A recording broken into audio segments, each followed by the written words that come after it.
नमस्कार. मी किशोर धारगळकर आणि आपण पाहतात समांतर. मित्रांनो, 2 दिवस पुण्यात होतो. पुण्यात गेलं की आपल्याला माहिती आहे की चितळेकडे व्हिजिट मस्ट बाकरवडी करता. आणि येताना ना श्री दत्त स्नॅक्स लोणावळ्याच्या पुढे जे मॉल आहे तिकडेही एक व्हिजिट मस्ट. आणि आज येताना मी तिकडे गेलो ना मित्रांनो, तर मी एक दृश्य पाहिलं जे मला तुमच्याशी शेअर करावंसं वाटतं. ते दत्त स्नॅक्सच्या बाहेर जी बसायची व्यवस्था आहे तिथे 2 फॅमिलीज अशा बसलेल्या की ज्यांनी माझं लक्ष वेधून घेतलं.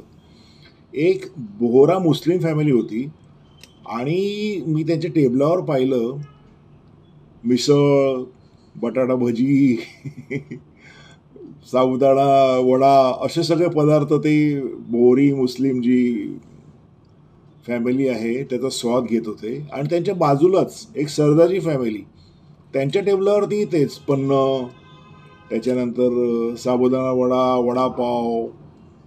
आता गुजराती बोहरी ही मंडळी दत्त स्नॅक्स, श्री दत्त स्नॅक्स ह्यांच्या स्टॉलवरती जाऊन मराठी पदार्थाचा आस्वाद घेतात. त्याच्या मागचं कारण काय असेल? खरं तर तुम्ही बघितलं की जी मुस्लिम फॅमिली आहे त्याने एखाद्या नॉनव्हेज स्टॉलवरती जायला पाहिजे होतं, पंजाबी फॅमिलीनी पंजाबी स्टॉलवरती जायला पाहिजे होतं. पण ही मंडळी नेहमीच ना आवर्जून इथे दिसतात दत्त स्नॅक्सच्या बाहेर बसलेली आणि ह्या मराठी पदार्थांचा आस्वाद घेताना दिसतात. चितळ्यांच्या तिकडेही तसंच. कुठलाही माल तुम्ही त्यांच्याकडे घ्या, कुठलीही वस्तू घ्या, डोळे बंद करून त्यांच्यावरती विश्वास ठेवावा. त्याची जी काही गुणवत्ता आहे त्याच्यावरती विश्वास ठेवावा, असा ब्रँड त्यांनी निर्माण केलेला आहे. तर आज मी बोलणार आहे गुणवत्ता ह्या विषयावरती.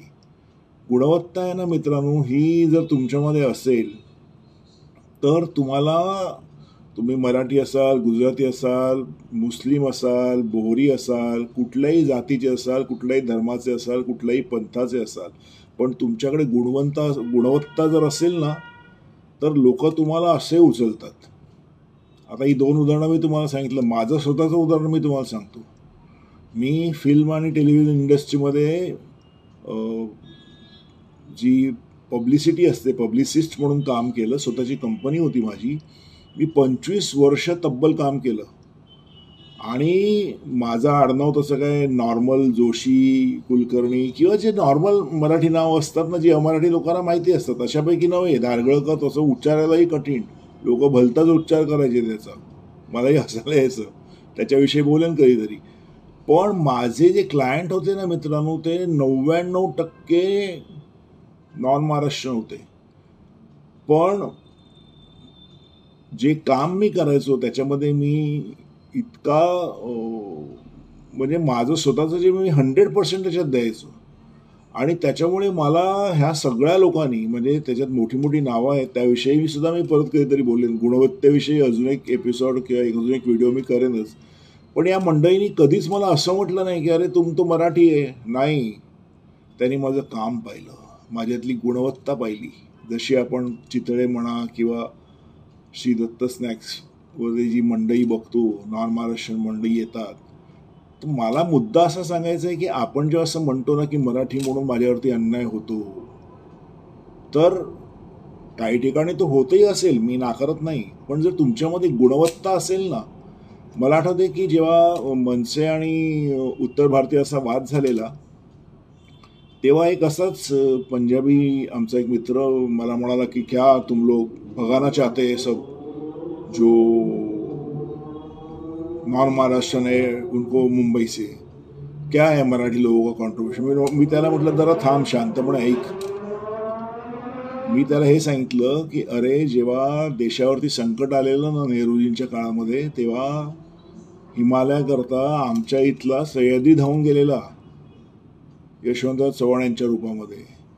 महात्मा गांधींना जेव्हा पहिला सत्याग्रही हवा होता तेव्हा त्यांनी निवड केली ती विनोबा भावे यांची. अशी उदाहरणं मी त्याला दिली. तेव्हा तो म्हणाला की नाही सॉरी, मुझे ऐसा नहीं बोलना चाहिए था. तर मित्रांनो, आपल्याकडे ही गुणवत्ता आहे.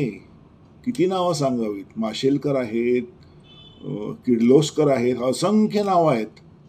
IRBचे म्हैसकर आहेत. जबरदस्त गुणवत्ता आहे आपल्याकडे. आणि ही गुणवत्ता जर तुमच्याकडे असेल ना, तर तुम्ही मराठी असा, तुम्ही पंजाबी असा, तुम्ही बंगाली असा, लोक तुमच्याकडनं सर्व्हिस घेतात. हा अनुभव माझा स्वतःचा आहे 25 ते 30 वर्षाचा. तर मला एवढंच सांगायचं आहे मराठी मुलांना की तुमच्यामधली गुणवत्ता वाढवा. ज्या क्षेत्रामध्ये तुम्ही असाल त्याच्यामध्ये गुणवत्ता वाढवा. मग लोक तुम्हाला आपोआप त्यांच्यात सामावून घेतील, तुम्हाला बिझनेस देतील, तुम्हाला नोकरीवरती ठेवतील, पण ती गुणवत्ता निर्माण करणं हे मात्र तुमच्या हातात आहे. मी मगाशी म्हटल्याप्रमाणे गुणवत्ता ह्या विषयावरती मी अजून एक व्हिडिओ करीन, ज्याच्यामध्ये माझे अनुभव मी सांगेन मला आलेले. तुर्तास इथेच थांबतो मित्रांनो. माझा व्हिडिओ जर तुम्हाला आवडला तर लाईक करा, शेअर करा, माझ्या चॅनलला सबस्क्राईब करा. धन्यवाद.